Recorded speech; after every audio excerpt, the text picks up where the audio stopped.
but right now there's a lot of things that are still allowed here. All right, we're now recording. So this is our very first CEO mindset panel discussion. So I thought what we would do, going to share out a bit of a presentation here. We're really fortunate to have some amazing speakers with us today. And we'll kind of go through, introduce who everybody is. And yeah, when we call on you, if you can just unmute and tell us a little bit about yourself, a little bit about your business, and then we'll get into some of the questions. And there will be time at the end for everybody on the call to ask some separate questions as well. And as always, we will have this uploaded and available for everybody to check out on the replay shortly. So without further ado, CEO Mindset panel discussions. We've got John Sy on the call, Eric, Robb, James George, and Jason. So going to be asking a lot of questions around mindset, motivation, and just some do-overs that some people might have as well. So I think John Sy is just popping back in. So we'll just give him a second here. And we'll make sure that he's in. Oh, and he is in. So kicking this thing off, my man in Vancouver, John Sy. John, you there? Yes, sir. Can you hear me? Yeah, sorry, man. My Wi-Fi is wonky today.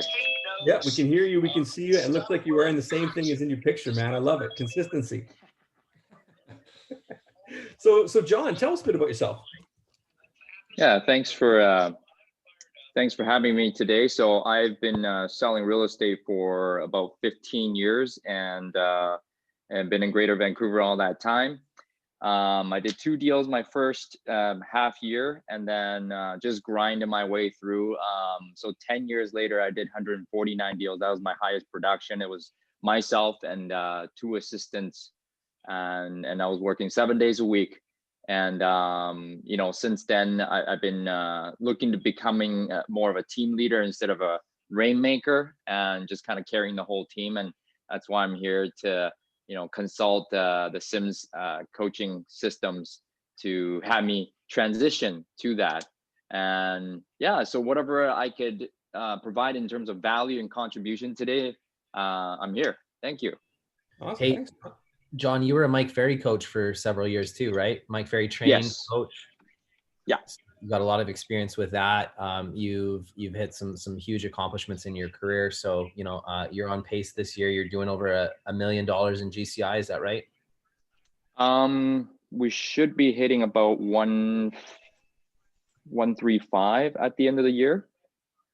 Okay. Awesome. Huge production numbers. And yeah, you've hit pretty much everything that you can, every trophy that you could probably ever achieve in real estate, you've hit. So thanks for being on the panel today, man. Thank you. Yeah, thanks, John. So James George, a good friend, James George, right down in San Diego. So the British real estate team, best hair in real estate by far, I think. So James, I mean, you got a really like colorful past, man. And I mean, you always inspire me whenever we talk as well. So tell us about yourself. So I came over to the US, started the process about 4 years ago. I'm down in San Diego, Carlsbad, San Diego. And I got my license nearly about 2.5 years ago. And started off obviously as a solo agent like most people, but I straight away knew I was going to join a team. So within about 6 months, I started getting agents on my team. And it's been a real learning experience for me because I've probably not recruited as well as I probably wanted to. And I've had, some ups and downs. Overall, we've been very successful in San Diego. And now I'm really lucky that I've got a really good team. I've got a full-time ISA, full-time assistants. I've got really good agents on my team. So now we're starting to build something really special and we would have had a really successful day this year. Unfortunately, COVID did hit that a little bit, and right now transactions are very low. House prices are like this, but there's just no inventory. So next year, especially thanks to Jason and helping me build the systems that we've got in place now, helping me train my agents, train my teams. I'm really looking forward to next year. Right on. All right. Eric, Robb, down in Atlanta, Georgia. So Eric, you started out as a chef. So tell us about yourself, Eric. That's right. Since the time I was 16 years old until, gosh, 8 years ago, I was a chef, went to culinary school, needed a change, and a lady that used to volunteer for me, she was a top producer with Remax, and that's kind of how I slid into the business, was working with her, and realized really quick that wasn't going to work out. I went to work for the number one team in the whole country, Mark Spain Real Estate. He was with Keller Williams at that time. He's now independent broker. I was a buyer agent with him, and I think I sold like 50 homes my first year, just grinding it out as a buyer agent. Worked my way up through that company as a sales director over the buyer team. We were doing about $400 million in volume just on the buyer side of the business. So it was a huge operation. I got to see a lot of the ins and outs. You know, some things they don't teach you when you're obviously an agent is, you know, very good at converting the leads that are given, but you don't really learn a lot of the marketing and the lead gen and the things that they really don't want to teach you because they want to keep you there as an agent. So it was good to be on the other side of the curtain per se and get to see the inner workings of a large operation. So 3 years ago, about 3.5 years ago, just the director position was kind of just wanted something different, wanted the ability to have my own business and make more money, and took the jump, went over to Berkshire Hathaway as a solo agent. I had a non-compete for a couple of years, so I really couldn't build another team. So it was just myself and an assistant. We ended up doing close to 50 deals that first year out, and we've been growing ever since the last 3.5 years. We should finish this year somewhere around about $30 million in volume, 750 GCI. So things are growing. Sims coaching has been great. Jason's amazing. I've known him for a few years through Real Geeks, and coaching and training that we have through Sims now, plugging our agents into, is amazing. And we're looking forward to a great 2021. Right on. Thanks. And again, fellow Yankee fan too. So love it. Right on. Unless they're playing the Braves. The only two Yankee fans outside of New York on the planet. So congratulations, guys. Real big accomplishment. So next, my man, one of my closest friends, my business partner, so Jason. So Jason, we have some new people on the call as well who might not know kind of your background, your history. So kick us off, man. Yeah, I'm just super grateful to be in this position today. So 5 years ago, I entered the industry at a very rock bottom point in my life. And I realized like I had a clear vision of what I wanted to build. I didn't know exactly how I would do it, but I wrote out a one-page business plan, and I basically set out to change my family's life. My goal was to build a business and exit production within 5 years, and then start a coaching company and teach other agents to do what we do, so that I could build a pension plan as a thank you to everybody that allowed me to change my life, all the people that believed in our vision early on. And so I'm grateful to say that I was able to do that in 3.5 years. One of the best decisions I did was take Joe Moretti when he came on board and build Sims coaching systems, and it's evolved to what it is today. And I'm just blessed to have the ability to make an impact in people's businesses and their lives. And you know, we're building multiple streams of income now, and that's being paid forward back to our staff and our agents. And a lot of our agents don't realize it, but we're working on their pension plan right now. So 5 years from now, my goal is that every single person that works in our companies will never have to worry about money. And that's really, really important to me. So, you know, I'm blessed that I was able to put myself in a really good, secure financial position. And now my purpose has shifted. And it's like, how do I make sure that everybody working with us is secure? And so that keeps me fired up like you wouldn't believe, guys. Like it's amazing when you have a purpose that you attach to what happens. So here I am today. We're on pace this year. Our real estate, like our traditional real estate team, which is about 10 agents in production. We're on pace to doing almost 300 sales. And then if you add in our 4 agent affiliate group, they're at 147. So 450 total transactions is sort of what I'm scheduling for this year, which is by far our biggest year since we've been in the business. And pretty cool to be able to be in a position to double down while everybody was pulling back when COVID hit. And just super grateful and blessed, and want to pay it forward to you guys. So thanks for having me. And I'm blessed to have some amazing business partners on this call that have jumped on and said, hey, yeah, I'd be happy to contribute and bring value. Right on. Thanks, Jay. So questions, let's get this thing kicked off. So John, I'm going to ask you first, man. What inspired you to get into real estate and what has kept you motivated? Oh, great question. What inspired me was the book Rich Dad Poor Dad. I read it when I was 22. This gentleman in a gym in Taiwan that I met, he was financially free by 40 years old, and he had sold his language school in Taiwan. I'm like, okay, what one tip can you give me? He said, go read the book Rich Dad Poor Dad, and you'll understand real estate. And so I read the book, and I said, okay, well, how am I gonna be able to invest in real estate enough so that I can get the rental income? Is to sell real estate and learn, right? And then I procrastinated then for another 4 years, and then I got into real estate. And at each level of my career, I have a different thing that inspires me, right? When I first started, it was like, okay, well, I wanted to make 50,000. I was like an arbitrary number that I just put out, okay. And then I wanted to make 100,000, and I didn't realize, what was inspiring me. But looking back, it was like, okay, I wanted to go top 10%. Then I wanted to go top 1%. Then I wanted to chase the 100 deal mark, the 150 mark. Then I wanted to be number 1 in Greater Vancouver. I got to number 10, and I was like, fuck it, I don't want to do this anymore. It's just chasing ego. So today, what inspires me is, what Jason was talking about. If I can have everybody around me successful and them achieving their goals at a high level, that's what truly inspires me today. Because like Jason said, we've done it all. We've chased the ego. We've done it, right? So now it's time to be able to help others. So that's what inspires me today. That's what keeps me going. Thanks. Thank you. James, how about you? Well, for me, the reason why I got into real estate is because I wanted to have a job that was flexible, that earned good money, and allowed me to be my own boss and work outside. Having run a very successful children's entertaining business in the UK, we had like about 100 people under us at one point. We franchised it. I was always going to be my own boss and do my own business when I moved to the US. And one of the, I think the main motivations is in the past, I've maybe sold products that haven't been high end, and you have to sell a lot of products and do a lot of service when you're looking at low end products. So I was like, if I'm going to run my own business again, I want it to be a really expensive product.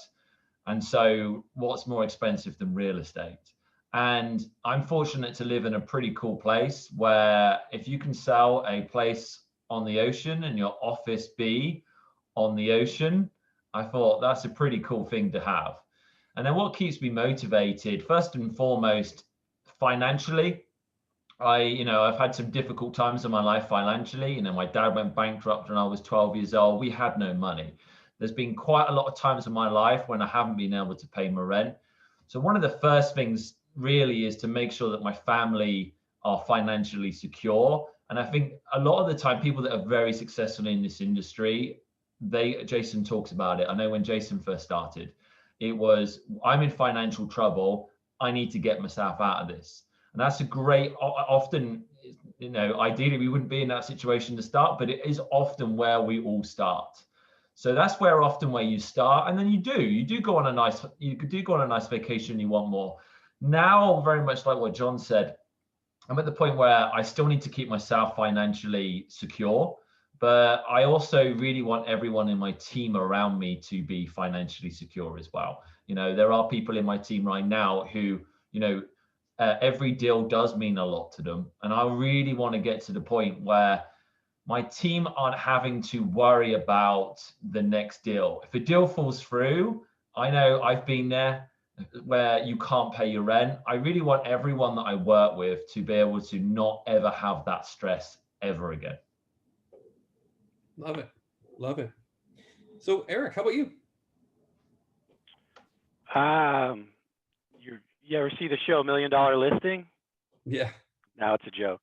That's what got me into real estate. I wanted to be like them. I wanted to be like James, play golf all the time. To be honest, I was just sick and tired of kind of being sick and tired, wanted to change. I'd been in the restaurant business for 20 years, loved it. It was a great career. Lost there was a direction change. I was a food service director for about 8 years, had a good salary, good benefits, pretty cushy job. I was there by 6:30. I was home by 3:30, had a good family life.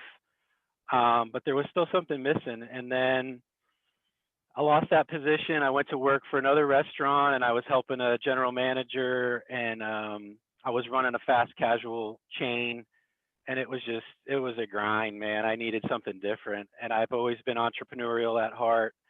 So I spoke briefly before, there was a top producer, Remax, kind of loved what she was doing, and just the way she was serving at where I was working. And, she invited me to kind of come and shadow her, and she was like my mentor in the beginning. And that's kind of how I made the jump into real estate. And, it kind of fit into what I had always been doing, serving others. I love to serve others. And, hospitality, restaurant business, you're serving people. Got to use a lot of those skills transferred over into real estate.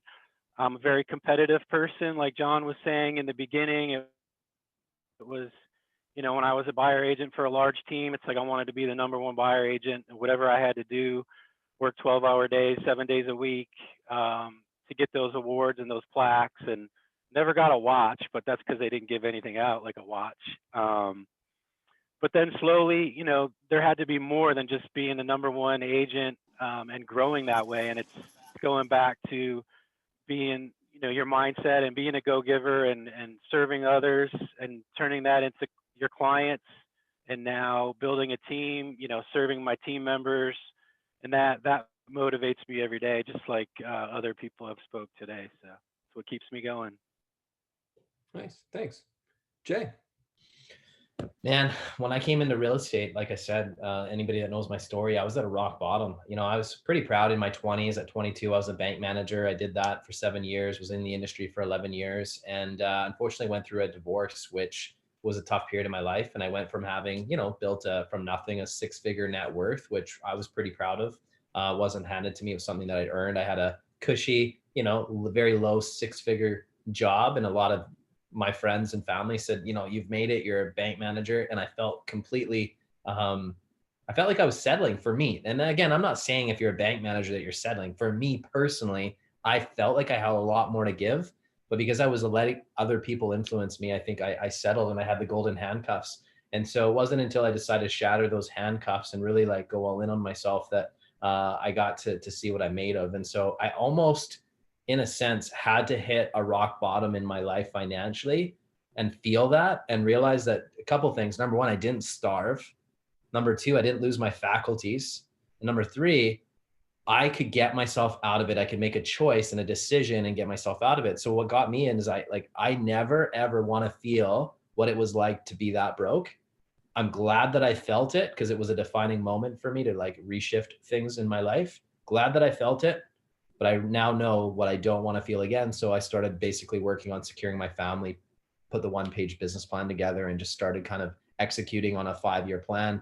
And so that's really what got me motivated in the first place. But I'll say this, some of the people on these calls are sleeping in silk sheets at night. They're pretty comfortable. Maybe you're at a place in your business where you become complacent. Well, you have to shift your focus and you have to shift your purpose. So once you're comfortable and you've made a good income and you've got everything you need, and I'm blessed to say that I have everything I need financially, you need to develop a different purpose in your life. And so for me now, what keeps me really motivated, like I said, is that giving back to everybody else that was there to help me get where I was today. And so I want to make sure that I deliver on the promises that I made them, which is that I would build a coaching company and I would find other ways to help them build a pension plan so they could feel financial freedom and security in their lives. So we have a 5-year plan as a company that we're absolutely obsessed with. And so it's that's what's keeping me going.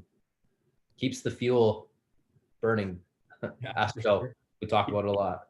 It keeps us busy. So Jay, we're gonna stick with you on this one. So what is one mistake that the 2020 Jason would tell the first year in real estate Jason to avoid making?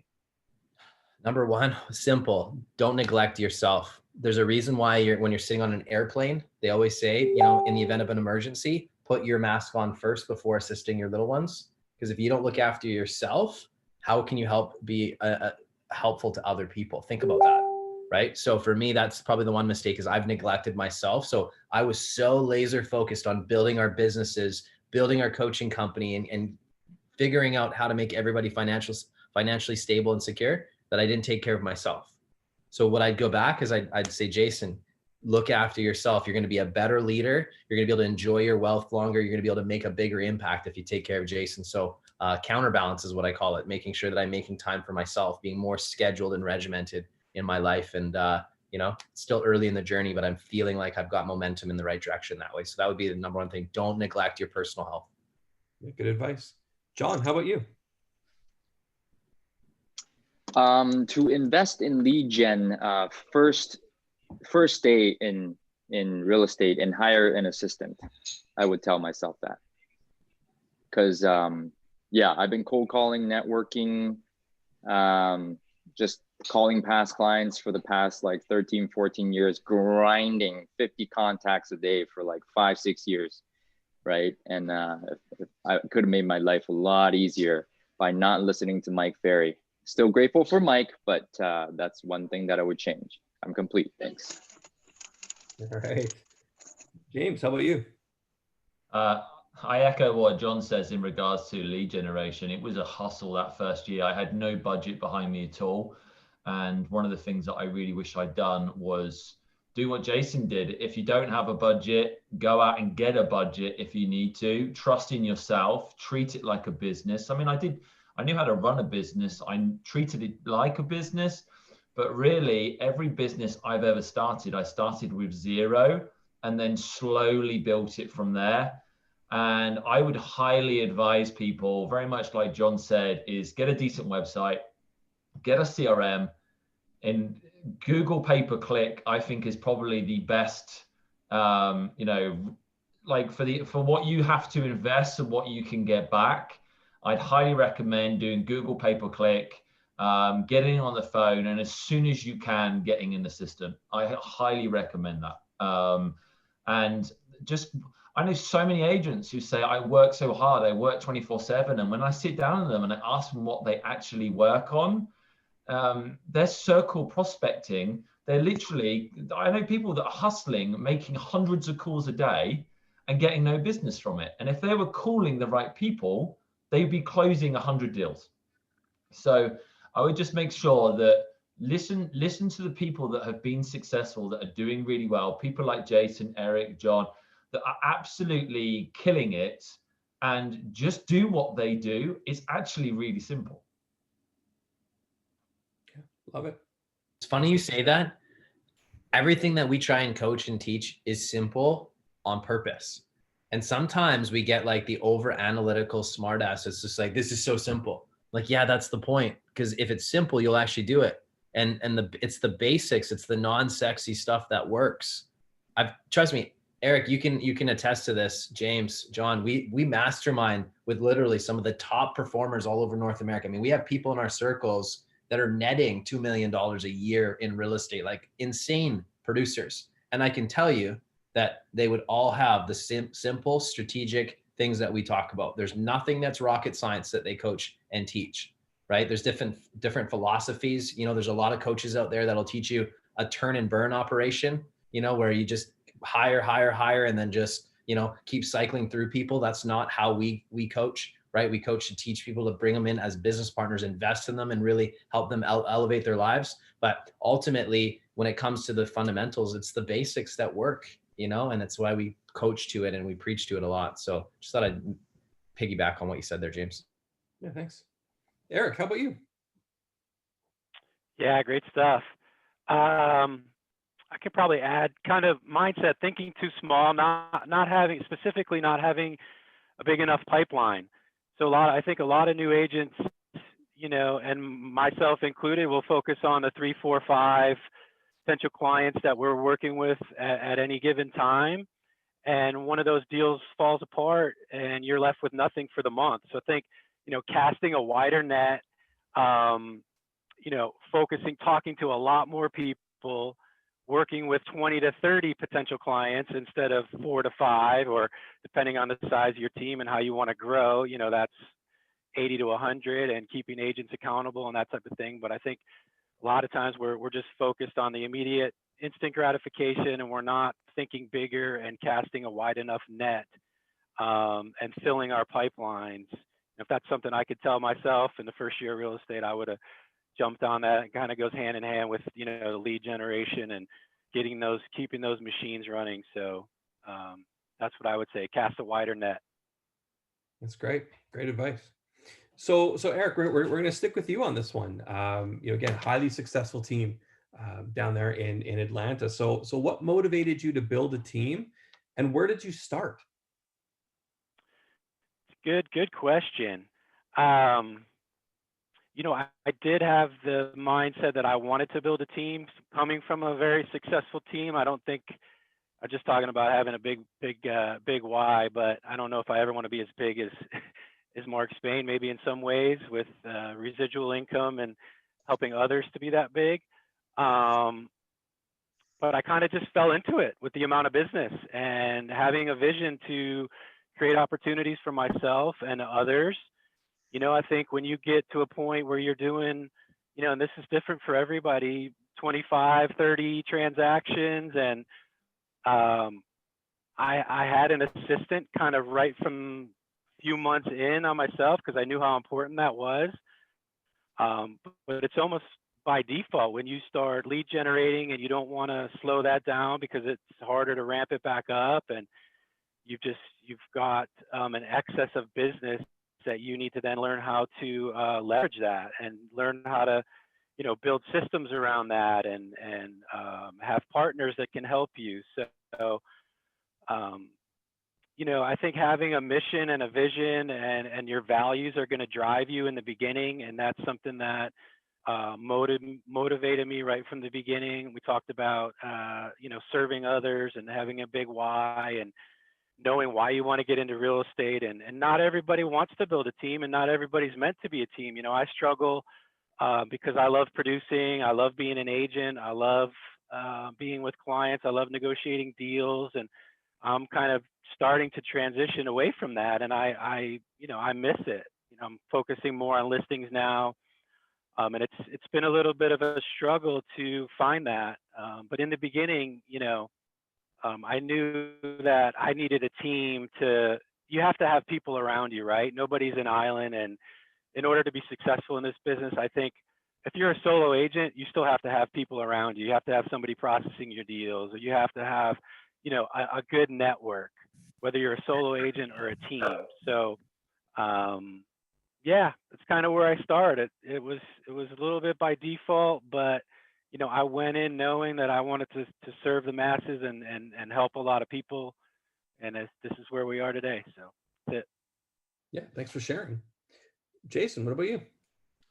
I registered my team right away before I even started. Pretty much like as soon as I started, I already knew the team that we were going to be. I hired an assistant 3 weeks into the business, which is totally against what most people will tell you to do. But I had a very clear vision in my mind. I could see where we were going. I could see what needed to be done. And so what motivated me to build a team, it was never a question for me. I never wanted to be building this business by myself. I know what my strengths are.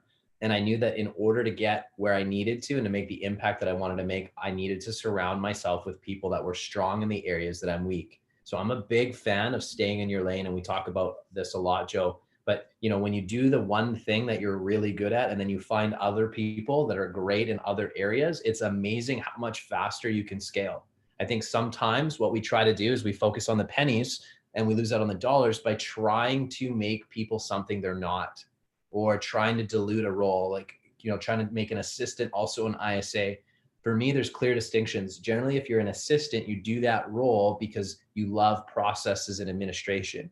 If you're an inside sales agent, you're generally a people person. You love and you get energized by connecting with people. And I don't see those two roles really being a good hybrid. So where did I start? I hired an assistant first. I think that's probably the number one hire that you need to make if you're at a reasonable production level where you're not worried about your receivables for the next 90 days. If you want to get a higher return on your time, delegate those tasks off your plate to someone who can take them and then actually implement the processes and systems. We have a whole bunch of systems and processes that you guys all have access to that we're going to help you guys download. But the key is You have to think, if what I'm doing right now is making me $20 an hour or less, why am I doing it? Because you have the ability to make $100 an hour, $200 an hour, and some of you can make $500 to $1,000 per hour in other activities. So I always kind of coach to that. That's key, is understanding leverage so that you can get the highest return. So assistant's probably the best first hire if you are looking to build a team. Yeah, great advice. John, how about you? Yeah, I only hired my first assistant like 2012. That was 6 years in, and I kind of built a team out of necessity because of the volume that I was servicing, and then it became ego again. Like, how big is my team? Like, oh, I got like 3 buyers agents. And then Mike Ferry always taught us, your team does not get you the volume. Your team services the volume. So one guy getting all that, and then building a team to service all that volume. And so I'm switching all that. What's motivating me to build my team today is, again, its contribution is helping the agents achieve their goals. It's not about me anymore. So, and then this will probably lead to the next question, but all it is right now to build a bigger team is to provide impeccable customer service to all of our clients. And that's what's motivating me today. Thanks. Yeah, thanks. Great answer. James, how about you? Well, when I first came into it, very much like Jason, and I had the mindset straight away that I was going to grow a team. I had a business where we had, 100 entertainers working underneath us. We franchised it. So I understood how to build a business. I never, ever wanted to come into this business and do 100 deals a year, like myself as a solo agent. It just didn't interest me. Yes, if I started again when I was 24 years old and didn't have a wife and kids, I would be interested. But the idea of grinding 24/7, 7 days a week, not having any help at all, that just, for me, it doesn't interest me. And I don't understand why agents do it personally, because you can't be good at every single asset of being a real estate agent. You cannot be good at marketing, at handling buyers, handling sellers, and then also good at admin and doing design. And there's no one in this world that is really good at every single part of being a realtor. You're going to be exceptional at some things, you're going to need help in others. And that's one of the what really sets apart the top people and the top leaders is looking at yourself and going, what am I good at? What am I not good at? And what do I really need help with? And one of the problems I've had is that I've always been a control freak. I've always controlled I learned how to do Google pay-per-click and used to run it myself. I learned how to do Facebook advertising, learned how to myself, learned how to be an accountant, learned how to write contracts. And I'd be half decent at all of them, but not exceptional at any of them. Finally, I'm starting to realize, pay someone who's better at it to do that job, and then go out and do stuff that you enjoy and that you are good at, and you will be much better. I started off very much like John said, where I think I kind of took on agents just because it was an ego thing. And I was like, I've been in the industry 6 months. I've got 4 agents underneath me. No one's ever done this before. No one's ever, managed to. And I took on a load of agents that couldn't sell. I had this arrogant attitude that I could teach anyone in this business to sell. And I got them to close deals. And it wasn't them closing deals. It was me closing deals with their name on it. So if I'd have just done the work myself, I'd have closed 4 times the amount of business. And the truth is my advice is be very, very critical on who you take on. I know Joseph and Jason have been a massive help with that. They've actually interviewed everyone that I have brought on for me. And they've come back to me and gone, in fact, a lot of the time they haven't even come back to me to give me any feedback. I've sat there and watched the interview and gone, James, what were you thinking trying to take this person on? And I literally would say to Joseph 2 days before, I've got this great person, they're amazing. One interview, honestly, they're amazing. They'd interview with Joseph and I'd be sat there just quietly watching the interview and I'd be like, wow, I was actually going to take this person on. So I would just take a step back, really be thorough in the interview process, and taking on the right person, like one person, over an extended period is going to be way more beneficial for you than being very much like what John said, being kind of like arrogant, thinking you're the man, having 100 people in your team. That one person who's really good will be worth 100 bad ones. Wow, a lot of great points there, James. Thanks. Yeah, Can I amazing. add something, Joe? Do you mind? Yeah. When you guys are building out your teams, one of the most important things you can do is connect on a values level with the people that you're bringing on board, right? That's so critical. If you want to build a great team, make sure that you connect on a values level. That's very, very important. Second thing is attitude, mindset, and work ethic will trump experience any day of the week, right? I don't care what your fancy degree is. I don't care what you've done in the past. But if you don't have the attitude, mindset, and work ethic, run away, guys. That's a problem. You cannot teach attitude. It's really, really difficult. You know, maybe Tony Robbins can do it, but very few people on the planet can really shape somebody's attitude. You notice if you're a parent and you have kids, they all have attitudes and things ingrained into them at early ages. I don't know why it is like that, but it's really hard to adjust and completely change their personalities. You can try and influence them, but you have to understand that. So when you're building teams, make sure you build from a values level. What I love about the group that we have is there's nobody here with a big ego. Ego is just like not something that's accepted in our group. Nobody's above the group. Every single person works together, and that's what makes us successful. And so because we look specifically for that, we've had people that are rock star agents that we didn't bring into our business because the ego would have been an issue, right? That's not what we're looking for. So just a tip around when you're building teams, look for those things and don't underestimate somebody based on just what they've done for a past job. Like we talked about this yesterday, we're bringing somebody in our organization who's been a government meat inspector. And you would think, what are you doing? That's crazy. But I've gotten to know this person and he has the attitude, the mindset, the work ethic. And he's like one of the most extroverted people. He was just in the wrong career. Why? Probably because he was told, hey, you've made it. You've got the pension, you've got the benefits. And that probably came from a poor family or middle-class family. And that's what they told him, right? Getting to know him though, and understanding who he is and what he wants. All I need to do is just open the door for him to see what he's capable of, mentor him, support him. And I believe he's going to do phenomenal in our business. You know, and I've done this with many people where you would think that doesn't make sense as a hire. If you had a bean counter making the decision, they'd be like, Jason, you're crazy. And it's paid off more often than not because of those three things. So I just wanted to reiterate how important that is. Love it. Yeah, great points. So James, how would you describe your team culture now? Oh, we've got a great team. I think one of the main things is we're really good friends and we feel like a family. That's the first thing. And I mean, one of the things Jason says is I probably take on people that are too much like me quite often. I need to somehow, but we get on really well. Like we could just all hang out every day together. And I think that's a really good place to start, in my opinion. Don't get me wrong. If you're all just good friends and you don't work hard and you don't have, you don't do the right things, you're not going to be successful. But from our point of view, we all have the same mindset. We all very much the go-giving mindset. We all want to help people. Like Sharissa on my team has adopted a child, for example. And so we've all got that kind of mindset of trying to help people. You know, there's a local business that's not doing very well right now because they're locked down. And we're trying to come up with ways of, you know, making money for that business. We're always trying to do charity events and making money for charity. Every single person in my team will tell someone not to buy a house if we think that financially it's not the right move for them, or maybe now's not the right time of year and they should wait.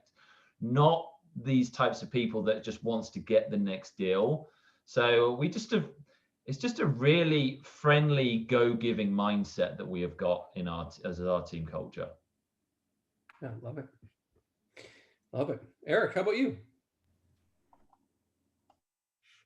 Yeah, I'll piggyback on what everyone's been talking about. I mean, it's so important to develop culture. I think it stems from the leader.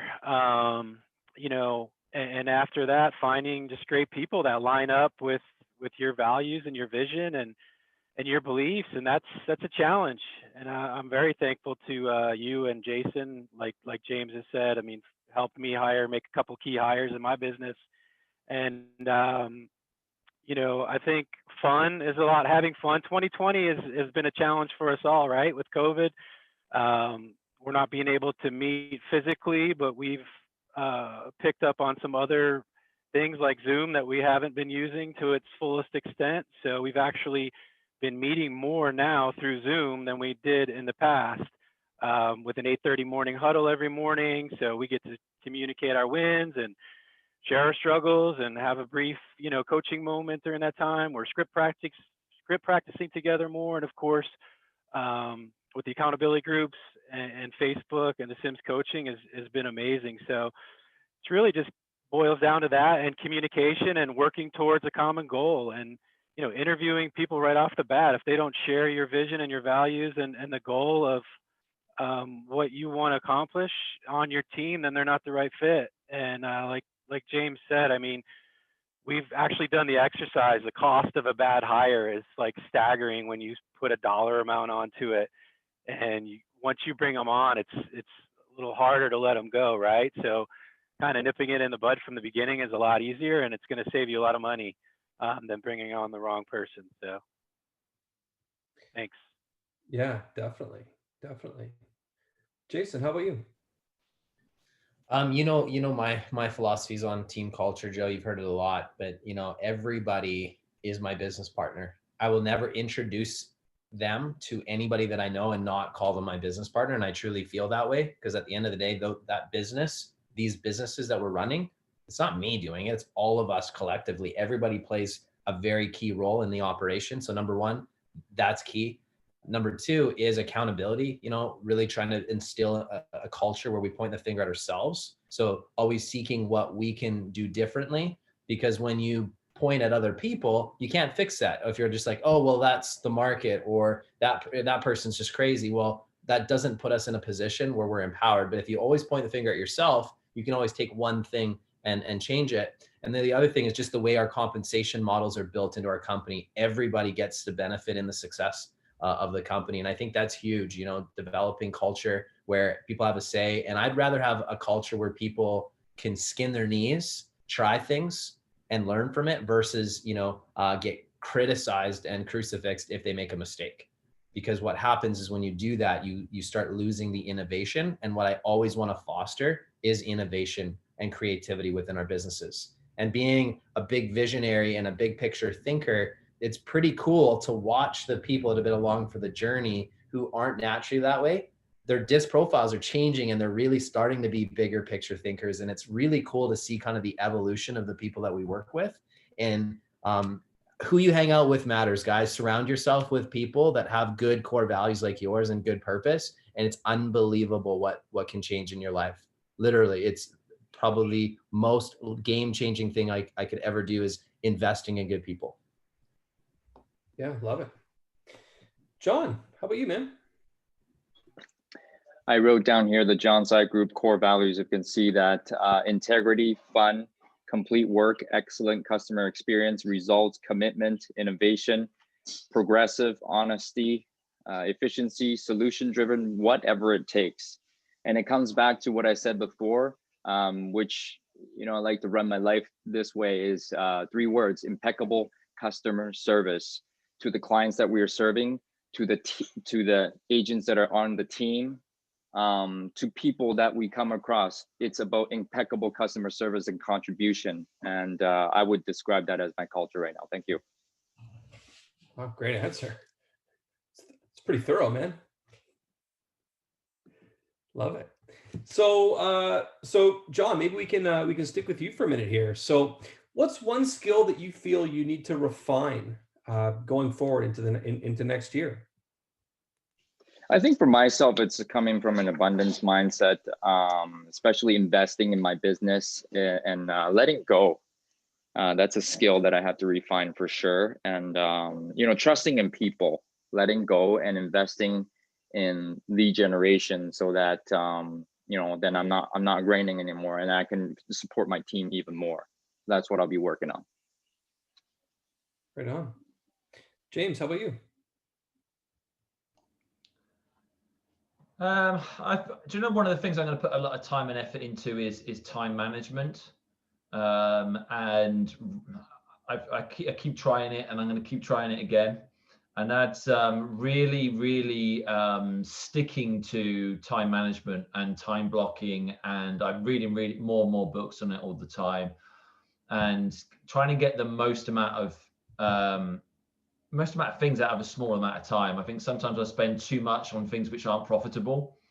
And, being completely honest with myself, I've never, ever, I've had big turnovers. I've had lots of staff, but I think other people have been more profitable than what I have. And then often when you see these GCIs and all of that, that doesn't actually mean much. How much money is going into your back pocket and your agent's back pockets? So that's one of the things that I really want to do is start making sure that I'm spending time on profitable activities. And so that's one of the skills that I really want to, make sure that I refine in 2021 is making more profit. And I think I can do that by being really particular in regards to where I spend my time. Right on. Eric, how about you? Trying to work on my tennis game. That's one of my big goals for 2021. No, all seriousness. So I told you about my kind of struggle from, being the top producer on the team to being the coach and accountability partner, and being a better leader and empowering others, and focusing, time blocking, like James was talking about, and really sticking to my schedule and focusing a couple hours in the morning after our huddles on actually generating listings and working back on my listing business. I've been so focused on hiring agents, training agents, hiring an ISA, that it's kind of, the business is kind of going like this. So that's a big goal for us next year, is to really figure out the listing side of our business, get that back to where it needs to be, and then slowly start transitioning that to our listing specialist. But that's part of my business is kind of fallen off because the other parts are growing. So this is a challenge that we're having right now. So I really need to focus on that. Okay, thanks for sharing. Yep. Jay, how about you? Yeah, that's a good question. Skill that I feel like I need to refine in 2021. That would be a question that I would probably pose to our team, and I put it out there as a leader and just say, hey guys, what's one thing that you think would help me be a better leader in 2021 and move our organization forwards?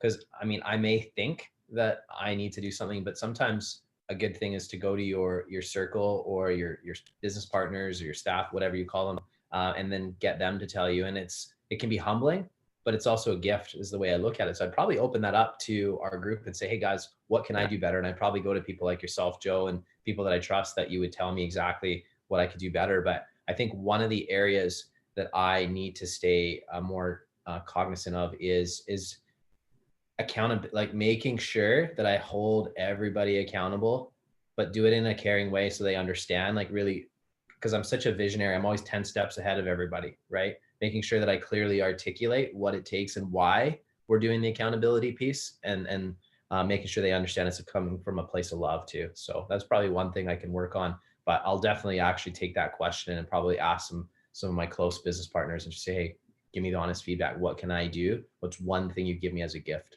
And I'd suggest anybody on this call do the same thing with people they're close to. Right on. Yeah, great advice, right? So Jay, we're going to stick with you for a sec here for this next one as well.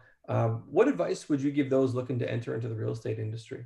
So somebody brand new coming in, what would you say is the most valuable thing you could say? Okay, here's what I know to be 100% true. The real estate industry, the way it's been created for many years, it's very much an adversarial sort of industry, right? So it's everybody can be friendly, but nobody really collaborates and shares their playbook. When I came into the industry, I had rose-colored glasses, and I thought it would be this great environment where all these top producers in markets would share best practices and help each other. And it was nothing like that. And I think what's really important for anybody getting in the industry is to surround yourself with the right mentors. That's huge. You know, we talk about our collaborative movement and how we're literally trying to make an impact. And, you know, some of the people on this panel have shared those experiences, but believe me, you can fast track your results by being in the right environments, having the right mentors, the right coaches, the right support. So that would be the number one thing, is get around the right people and make sure that you have people that have a genuine vested interest in seeing you be successful and people that connect with you on a values level. You do that, the failure rate in the industry, if the industry just adopted that model, I think our failure rate as an industry would drop dramatically. Yeah, yes, for sure. John, how about you? What advice would I give to those entering the real estate industry? I got 5 points, guys, whoever wants to listen. So number one, we'll go A, B, C, D, E. A is action. You got to take massive, never ending action. Got to be willing to do 7 days a week, 12, 14-hour days. Even Jason did it in his first year, and now look at where he's at. You got to take massive action. Number two is focus on who you're being. I could choose to be the one who's desperate going out and getting a deal, or I could choose to be the one coming from contribution. And then you take the actions consistent with the being choice. That might be a little bit confusing. Reach out to me if you don't understand. C, commitment to my business, commitment to myself, commitment to success. The next C, consistency. I can't say this enough. If I have any superpower, it's consistency. I never missed a prospecting day since November 2012. When I said I was going to do 30 contacts, when I said I was going to do 50 contacts, I never missed a day. Never, ever, ever missed a day. I'm probably going on 1,000 days now. The last one, contribution. The last C. Who am I contributing to? Take the focus off of yourself. Stop having that commission breath, right? Who can I contribute to today? Who can I help today? That's what it's all about, the 3 C's. D, this is probably the most important point of all manifestation, is detachment. Why are we so attached to the next deal? Why are we so attached to the money? Let it all go. Take massive action, right? Show up, pay attention, and don't be attached to the outcome, right? But you got to do A, B, C, and then you get to D. Last one is E. If you have a lot of energy and enthusiasm, guys, you will win a lot. Now, if you have a lot of energy and enthusiasm and your skills are at a high level, you're going to win all the time. So for anybody that's starting up, these 5 points will help you. Thanks. Wow. I want to know who gave John the questions in advance here. Great answer, man. Yeah, amazing answer. John, as always, man. Thank you so much. So You're welcome. Thank you. that one's going to be kind of tough to top. James, give it a shot. I have to admit, I love listening to John. He is absolutely fantastic. For me, I mean, I had a conversation. I mean, having lots of conversations with new agents now. As you grow, you get new agents approaching you, wanting to join a team. And one of the first things I always say to them is I might not be the best fit for you, but whatever you do, choose someone who is the right mentor, which I think everyone is talking about. And I mean by a mentor, this isn't a mentor that your real estate brokerage provides, because they say they're going to give you a mentor, right? They're not actually mentoring you. All they're doing is helping you through a real estate transaction. They don't really help you go out and get deals. They're often do 5 deals a year from themselves. They've been in the industry 20 years. It's often an older person. You never get a proper mentor when you join a real estate brokerage that they give to you. What they do is they just give you this. Normally, an old person does 5 deals a year. Find someone who is going to help you grow your business, not help you with the real estate transaction, because it doesn't matter if you know how to write an RPA if you can never actually get a client to write an RPA. So what you need to do is you really need to find someone who does a lot of deals, who's been there, done it, and is properly going to mentor you. When I first went into the industry, I found someone who was fantastic, who did a certain amount of deals a year. They were great. If I could start in the industry again, I would have gone way bigger. If I was in the industry again, I would love to have gone into high-end real estate, and I would have probably, talk about $1 million listing, Eric, I probably would have contacted the 2 British guys on $1 million listing, and I'd be like, look, can I come on your team? can I you be my mentor? Can I follow you? And can I learn everything that there is need to know? You don't have to pay me any money. And I would just find who is the very, very best real estate agents in your area and ask to meet with them all. And a lot of the time, they're not going to want to meet you. I'm telling you right now, if you keep contacting them like you would a client over and over again, eventually what they'll do is say, this guy is awesome. I want to work with him. And so I would just highly recommend everyone, and don't worry about commission splits. This is why everyone fails, because they go, oh, do you know what? I don't want to work for this person because it's a 50-50 commission split. I want to get 100% split. I want to go and work for this Mickey Mouse brokerage. They've promised me this mentor that I'm going to get. And do you know what? They get 100% of their deals. They get 100% of zero, and then they drop out of the industry. Find someone who is going to develop your business to the highest possible level. Don't worry about the short term. Don't worry about the long term when you first go into it. Do what's best for you for your first year in real estate. And that is going to be following the very, very best. So one of the great things is that I am in a really fortunate position of when I take on someone, I say, look, I'm good, but I know someone who's absolutely amazing. If you come and work with me, you get to work with Jason as well. And so that's been a massive thing for me. But my advice to everyone is just find someone who's really, really, really good and work with them. Yeah, great advice. Eric, how about you?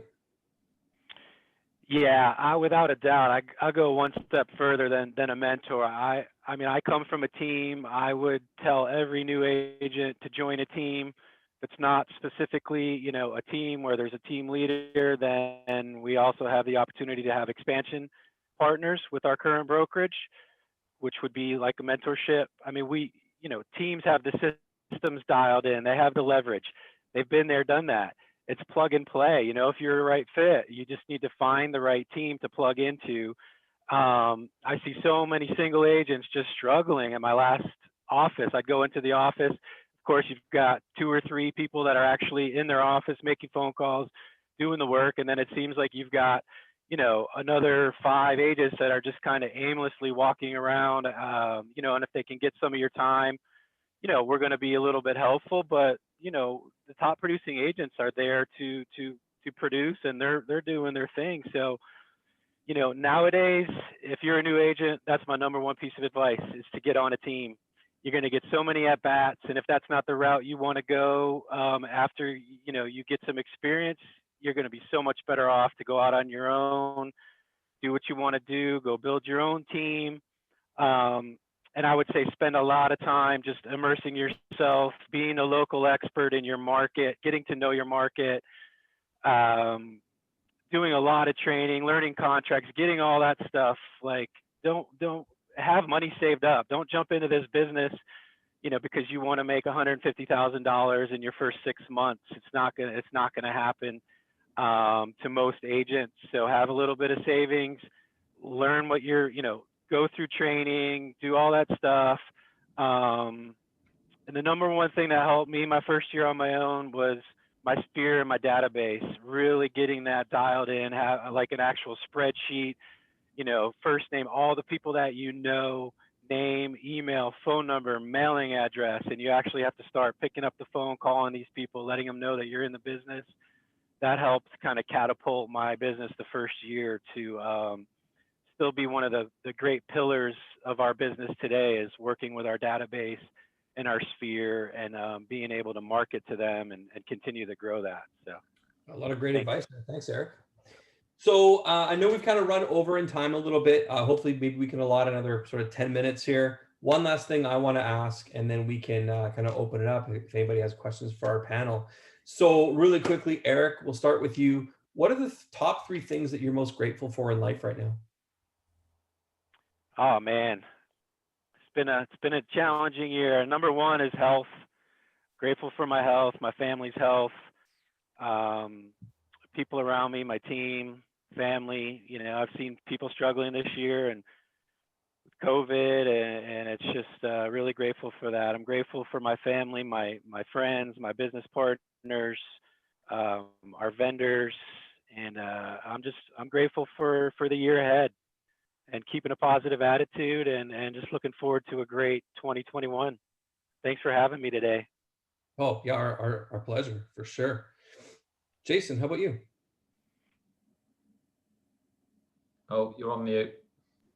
I'm first off, obviously, I'm grateful for my family, right? Like being a father is one of the greatest things that I've ever been blessed with. So that's really cool. Grateful for my wife being supportive of my ambitions. It's not easy being with someone who's really ambitious, and that probably is part of why my first marriage didn't work out, to be honest with you. So you need to really make sure when you find a spouse that they can handle that level of ambition, and that's important. So I'm grateful for that. Grateful for the family that I choose, my friends, my business partners that are all helping me build these companies. And it's so cool. I pinch myself to think what we've been able to do in 5 years. And I really believe we're only scraping the surface of our potential too, which makes it super exciting. And third, I'm grateful for having vision and for being able to recognize the gift in people and having just a platform where I can serve and help others do the same thing. So that's 3 things that I'm super grateful for. Thanks. John, how about you? Man, I'm grateful for a lot. First of all, I'm just grateful to be here with you guys and be masterminding with you guys. I'm grateful for my health, grateful for my family and friends. And yeah, I'm grateful for all the good things that are happening. And really just focused on, you know what, guys, like 99.9% of all of our problems are first world problems. And if you're not living under a tarp right now, you've already made it. You're already successful. So just build upon that, focus on the positive, and go out there and contribute. Thank you. Thanks, John. James, we'll end it with you, my friend. Everyone said it. Health is obviously a massive thing, and family. I'm very, very, very fortunate, as I gather most people on this call are, to have an incredible family. Jason also talks about having an incredible wife that supports you. I have 1,000,001 ideas every single day, and I know she gets absolutely sick of it. So I'm very grateful for that. One of the main things I'm really grateful for at the moment as well is where I live. Waking up to the sunshine every day. I come from a cold, wet place in England, and I know there's probably people on this call that do as well. Waking up for sunshine every day is a pretty amazing thing. So I'm really grateful for that. Awesome. So, you know what? Thank you everybody for joining us on the panel. Like John, James, Eric, Jason, thank you guys for being open, honest, and at some points they're being really vulnerable and real. I think there's a lot of nuggets in there that are absolute gold. So again, we will be making this replay available to everybody. But at this point, I'd like to open it up to see if there's any questions for anybody who's kind of been listening and may have a question for somebody or everybody on the panel. So let's give it a minute.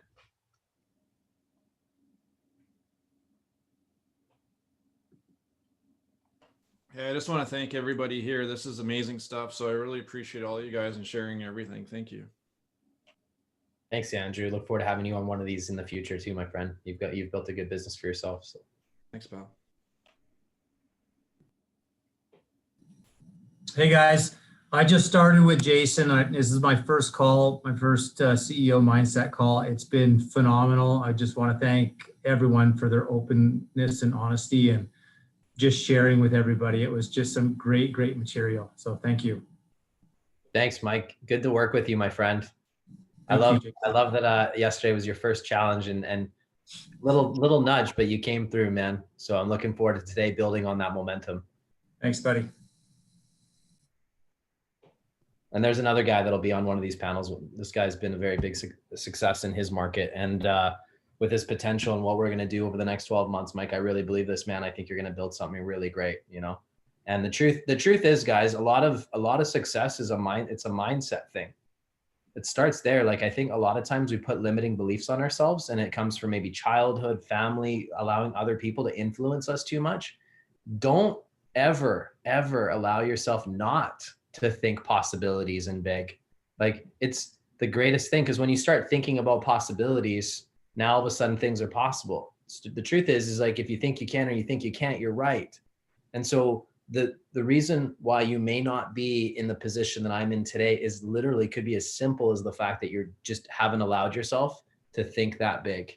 And I guess I'm lucky. As a child, I always was ambitious in the things that I wanted to do. I just had this built into my DNA. But again, I fell into the same traps that many did. I listened to other people, went down the path of not having the right mentors, truthfully, and it wasn't until I broke out of that and sought out different mentorship and sought out to really allow that ambition to come through, that I really started thriving in my life, and that I could start making a meaningful impact in other people's lives. But really allow yourselves to think big. It's okay. Who cares what other people think? I hate the word realistic. That drives me crazy and bananas. The worst thing you could do to somebody is if they tell you something that they want to do and you're like, oh, that's not realistic. May not be realistic to you, but if they genuinely believe that it's possible, heck, there's nothing stopping them if they're willing to put the plan and the action behind it, right? And so that's where purpose comes in. You could think big, and then the next level is purpose. If you don't have purpose, then how the heck are you going to motivate yourself? If you sleep in silk sheets every night and life's pretty cushy, how the heck are you going to stay motivated? So you're going to have to dig deep. And this is something, Joe, that we've been working on with a lot of our students and our expansion partners, right? Is really trying to get and flush out that why. What's going to drive you? Because I can tell you, there's a lot of people that have fallen in the trap of complacency. Mm-hmm. And it's like, is this all you got? Is this it? You've got tons of health, all the money in the world, and success. Is this it? That's it? You're done? You want to just go play golf every day? Like, well, no, I got a lot more to give. Well, let's figure out a new purpose. Let's dig deep. I think of John Tsai. I mean, the guy's a millionaire. He's doing really well. He's got tons of income coming in. The guy's got the Lamborghini. We were talking about it yesterday. I'm like, hey, how's the Lamborghini? He's like, yeah, kind of the novelty's worn off. I'm like, yeah, of course it did. Right. But what's your purpose? And so what do I keep challenging him to do is like really dig deeper into his purpose. And he's now thinking even bigger possibilities. And the scary part is a guy with that discipline and that work ethic. What do you think is going to happen 12 months from now, 5 years from now? Scary to think what he can do when he allows himself to think even bigger and make an impact in people's lives. That's who you surround. That's Jason. That's who you surround yourself with as well. I remember when I went to my first ever Berkshire Hathaway conference, and we had this guy on stage, and he talked about the 3 most important people around you and who you'll become. So if you're around people that live the same life, that come from the same place, that have the bank manager's job, that they're doing, they're ever happy, they're doing well in life. Do you know what will happen is you'll have the bank manager's job and you'll live in that normal life. And if you then surround yourself and you keep going up the level, I'm always surrounding myself with people. I originally thought, wouldn't it be amazing to, have $1 million? And then you start surrounding yourselves with people that are merging a company and going to get 10 million, 20 million, 30 million. And you're like, God, $1 million doesn't seem much anymore. I should start now going to try and make myself 10 million, 20 million. And it sounds like John is on, got that mindset as well, where he's done very well in life and then he's boom, boom, boom. But it's all about who you surround yourself with. So I really recommend people going outside their comfort zone, not having the same friends, not doing the same thing every Friday and Saturday night with the same people. Push yourself. And it's amazing how much that will push you when you've got other friends who are going on way better vacations than you, that got better cars, better houses. It pushes you. Yeah, absolutely. Love it. So any other questions, comments for anybody on our panel before we wrap this up? So I'm a new guy here. I'm on here probably to bring the average age of you people up, I think, by the looks of it here. Anyway, so I've been selling real estate now for 34 years, I think it is. And hundreds of different coaches have come and gone. So what I take from this, and I'm hoping that the giving attitude that you guys have expressed throughout this whole time is consistent with as we go through with the rest of the coaching, because we don't really, the different coaches that have been around, I haven't seen the passion in the giving part of things as much as what all of you guys have actually that are on the panel. So for that, I'm grateful. And just, I'm hoping that this is the key for us, because that's where we come from in our business. And it's really difficult to find people that are like-minded with that, especially when it comes from a coaching perspective. it's all about the deal. It's all about the next transaction and stuff. So, I'm super appreciative of that and looking for that consistency to go through. I just signed up literally an hour and a half ago. You guys did an encore presentation. So it was one of those ones where you're going like this, should I push it? Should I not? And so extremely happy with that, guys, and super stoked. But I think I did bring the average age of everybody up here by 10 or 15 years. So we're good to go.